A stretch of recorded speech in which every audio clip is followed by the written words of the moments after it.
ತಮಿಳುನಾಡು ರಾಜಕೀಯದಲ್ಲಿ ರೆಸಾರ್ಟ್ ರಾಜಕೀಯ ಆರಂಭ ಆಗಿದೆ. ಈಗ ಸರ್ಕಾರ ರಚನೆಯ ಕಸರತ್ತು ಬೆನ್ನಲ್ಲೇ ಶಾಸಕರು ರೆಸಾರ್ಟ್ಗೆ ಹೊರಡ್ತಾ ಇದ್ದಾರೆ. ಅಧಿಕಾರಕ್ಕೆ ಇರೋದಕ್ಕೆ ವಿಜಯ್ ಹಾಗೂ ಡಿಎಂಕೆ ಎಐಎ ಡಿಎಂಕೆ ಕಸರತ್ತು ನಡೆಸ್ತಾ ಇದ್ದಾವೆ. ಒಂದು ಕಡೆ ವಿಜಯ್ ಅವರು, ಮತ್ತೊಂದು ಕಡೆ ಡಿಎಂಕೆ ಎಐಎ ಡಿಎಂಕೆಗಳು ಕೂಡ ಕಸರತ್ತು ನಡೆಸ್ತಾ ಇದ್ದಾವೆ. ಟಿವಿಕೆಗೆ ಹಲವಾರು ಪಕ್ಷಗಳಿಂದ ಒಟ್ಟು 116 ಸ್ಥಾನಗಳ ಬಲ ಸಿಕ್ಕಿದೆ. ವಿಜಯ್ಗೆ ಅಡ್ಡಗಾಲು ಹಾಕೋದಕ್ಕೆ ಡಿಎಂಕೆ ಎಐಎ ಡಿಎಂಕೆ ಇಬ್ಬರೂ ಕೂಡ ಪ್ಲಾನ್ ಮಾಡಿಕೊಂಡಿದ್ದಾರೆ. ಡಿಎಂಕೆ ಎಐಎ ಡಿಎಂಕೆ ಎರಡೂ ಪಕ್ಷದಲ್ಲಿ 106 ಜನ ಶಾಸಕರಿದ್ದಾರೆ. ಒಂದು ಕಡೆ 59 ಶಾಸಕರು ಡಿಎಂಕೆ ಬಳಿಯಲ್ಲಿ, ಎಐಎ ಡಿಎಂಕೆ ಬಳಿಯಲ್ಲಿ 47 ಜನ ಶಾಸಕರಿದ್ದಾರೆ. ಹೀಗಾಗಿ ಶಾಸಕರನ್ನ ಸೆಳೆಯೋದಕ್ಕೆ ಭಾರಿ ಸರ್ಕಸ್ ನಡೀತಾ ಇದೆ ಅನ್ನೋ ಮಾತುಗಳು ಕೇಳಿಬರ್ತಾ ಇದೆ.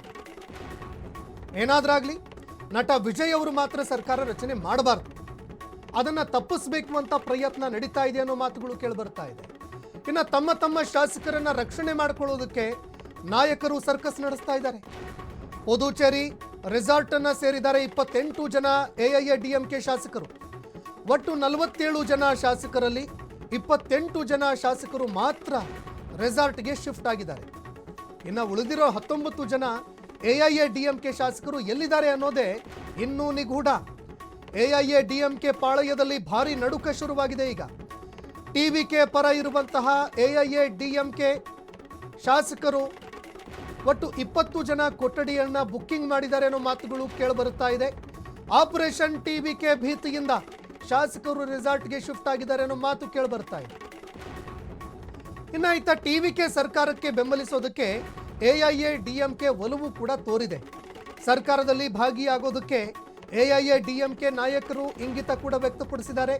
ನಿನ್ನೆ ಅವರನ್ನ ಭೇಟಿಯಾಗಿ ಮಾತುಕತೆ ಕೂಡ ನಡೆಸಿದ್ರು. ಈಗ ಕಾಂಗ್ರೆಸ್ ಹಾಗೂ ಎಡಪಕ್ಷ ವಿಸಿಕೆ ಸಾಕು ಅಂತ ಟಿವಿಕೆ ಹೇಳ್ತಾ ಇದೆ. ಅದರ ಲೆಕ್ಕಾಚಾರಗಳು ಉಲ್ಟಾ ಆದರೆ ಸರ್ಕಾರ ರಚನೆ ಮಾಡೋದಕ್ಕೆ ಸಾಧ್ಯ ಆಗೋದಿಲ್ಲ. ಈ ಬಗ್ಗೆ ಮತ್ತಷ್ಟು ಮಾಹಿತಿ ಕೊಡ್ತಾರೆ ಸಹೋದ್ಯೋಗಿ ವಸಂತ್ ಕುಮಾರ್, ಮತ್ತೆ ನೇರ ಸಂಪರ್ಕದಲ್ಲಿ ಇದ್ದಾರೆ.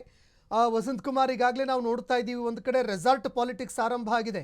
ತಮ್ಮ ಶಾಸಕರನ್ನ ಉಳಿಸ್ಕೊಳ್ಬೇಕು ಅನ್ನುವಂತಹ ಒಂದು ಆತುರತೆಗೆ ನಾಯಕರು ರೆಸಾರ್ಟ್ಗಳಲ್ಲಿ ರೂಮ್ಗಳನ್ನು ಕೂಡ ಬುಕ್ ಮಾಡ್ಕೊಳ್ತಾ ಇದ್ದಾರೆ. ಎಐಎ ಡಿಎಂಕೆ 19 ಶಾಸಕರು ಎಲ್ಲಿದ್ದಾರೆ ಅನ್ನುವಂಥದ್ದು ಕೂಡ ಗೊತ್ತಾಗ್ತಾ ಇಲ್ಲ. ಈ ನಡುವೆ ಈಗ ಟಿವಿಕೆ ಪಕ್ಷನೇ ಶಾಸಕರನ್ನ ಏನಾದರೂ ತನ್ನತ್ತ ಸೆಳೆಯೋದಕ್ಕೆ ಮುಂದಾಗ್ತಾ ಇದೆಯಾ, ಆಪರೇಷನ್ ಮಾಡೋದಕ್ಕೆ ಮುಂದಾಗ್ತಾ ಇದೆಯಾ ಅಂತ? ಒಂದು ಕಡೆ ಎಐಎಡಿಎಂಕೆಗೆ ಇಂಥ ಒಂದು ಆತಂಕ ಕೂಡ ಇರುವಂಥದ್ದು. ಒಂದು ಕಡೆ ರೆಸಾರ್ಟ್ ಪಾಲಿಟಿಕ್ಸ್ಗೆ ಮುಂದಾಗ್ತಾ ಇರುವಂಥದ್ದು ನೋಡಿದಾಗ ಸಹಜವಾಗಿ ಕಾಡುವಂಥ ಪ್ರಶ್ನೆ. ಡಿಎಂಕೆ 59 ಸ್ಥಾನಗಳನ್ನು ಗೆದ್ದುಕೊಂಡಿತ್ತು ಈ ಬಾರಿಯ ಚುನಾವಣೆಯಲ್ಲಿ. ಮತ್ತೊಂದು ಕಡೆ ಎಐಎಡಿಎಂಕೆ 47 ಸ್ಥಾನಗಳನ್ನು ಗೆದ್ದುಕೊಳ್ಳುವಲ್ಲಿ ಸಾಧ್ಯವಾಗಿತ್ತು. 47 ಸ್ಥಾನಕ್ಕಷ್ಟೇ ತೃಪ್ತಿ ಪಟ್ಕೊಂಡಿತ್ತು ಎಐಎಡಿಎಂಕೆ. ಮತ್ತೊಂದು ಕಡೆ ಟಿವಿಕೆ 107 ಸ್ಥಾನಗಳನ್ನು ಅತಿ ದೊಡ್ಡ ಪಕ್ಷವಾಗಿ ಹೊರಹೊಮ್ಮಿದ್ರು. 107 ಸ್ಥಾನಗಳನ್ನು ಗೆದ್ದುಕೊಂಡು ಕೂಡ ಸರ್ಕಾರ ರಚನೆ ಮಾಡಲಿಕ್ಕೆ ಬೇಕಾದಂಥ ಒಂದು ಶಾಸಕರ ಬಲ ಅಥವಾ ಒಂದು ಮ್ಯಾಜಿಕ್ ಸಂಖ್ಯೆಯನ್ನು ತೋರಿಸಲಿಕ್ಕೆ ಸಾಧ್ಯ ಆಗಿಲ್ಲ ಇದುವರೆಗೆ. ಆದರೆ ಇದೇ ಸಂದರ್ಭದಲ್ಲಿ ಎಐಎಡಿಎಂಕೆ ಶಾಸಕರನ್ನು ಸೆಳೆಯಬಹುದು, ಆ ಒಂದು ಕಾರಣಕ್ಕೆ, ಆ ಒಂದು ಆತಂಕದಿಂದಲೇ ರೆಸಾರ್ಟ್ ರಾಜಕಾರಣಕ್ಕೆ ಮುಂದಾಗಿದ್ದಾರೆ ಅನ್ನುವಂಥದ್ದು ಸದ್ಯಕ್ಕೆ ಸಿಗ್ತಾ ಇರುವಂಥ ಮಾಹಿತಿ. ಎಐಎಡಿಎಂಕೆಯಿಂದ ರೆಸಾರ್ಟ್ ರಾಜಕಾರಣಕ್ಕೆ ಮುಂದಾಗಿರುವಂಥದ್ದು ನಾವಿಲ್ಲಿ ಕಾಣಬಹುದಾಗಿದೆ.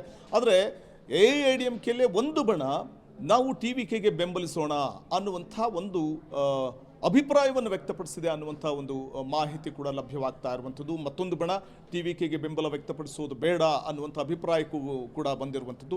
ಇದೇ ವಿಚಾರವಾಗಿ ನಿನ್ನೆ ನಡೆದಂಥ ಸಭೆ ಕೂಡ ರದ್ದುಗೊಂಡಿತ್ತು. ಇದೇ ವಿಚಾರವಾಗಿ ಗೊಂದಲ ಏರ್ಪಟ್ಟಂಥ ಸಂದರ್ಭದಲ್ಲಿ. ಆದರೆ ಈ ಎಲ್ಲ ಬೆಳವಣಿಗೆ ನಡುವೆ ಒಂದು ಕಡೆ ಕುದುರೆ ವ್ಯಾಪಾರಕ್ಕೆ ಏನಾದರೂ ಮುಂದಾದರೆ ಅನ್ನುವಂಥ ಆತಂಕದಲ್ಲೇ ಎಐಎಡಿಎಂಕೆ ರೆಸಾರ್ಟ್ ರಾಜಕಾರಣಕ್ಕೆ ಮುಂದಾಗಿದೆ. ಡಿಎಂಕೆ ಕೂಡ ಅದೇ ಹಾದಿಯನ್ನು ಹಿಡಿದಿದೆ ಅನ್ನುವಂಥ ಒಂದು ಮಾತು ಕೂಡ ಕೇಳಿಬರ್ತಾ ಇದೆ. ಈ ಎಲ್ಲ ಬೆಳವಣಿಗೆ ನಡುವೆ ಒಂದು ಕಡೆ ನಾವೇ ಸರ್ಕಾರ ರಚನೆ ಮಾಡಿದ್ರೆ ಹೇಗೆ ಅನ್ನುವಂಥ ಒಂದು ನಿರ್ಧಾರಕ್ಕೆ ಬಂದು ಡಿಎಂಕೆ ಮತ್ತು ಎಐಎಡಿಎಂಕೆ ಬೆಂಬಲದೊಂದಿಗೆ ಸರ್ಕಾರ ರಚನೆ ಮಾಡುವಂಥ ಒಂದಷ್ಟು ಕಸರತ್ತು ನಡೀತಾ ಇದೆ ಅನ್ನುವಂಥ ಮಾತುಗಳು ಕೂಡ ಕೇಳಿಬರ್ತಾ ಇದೆ.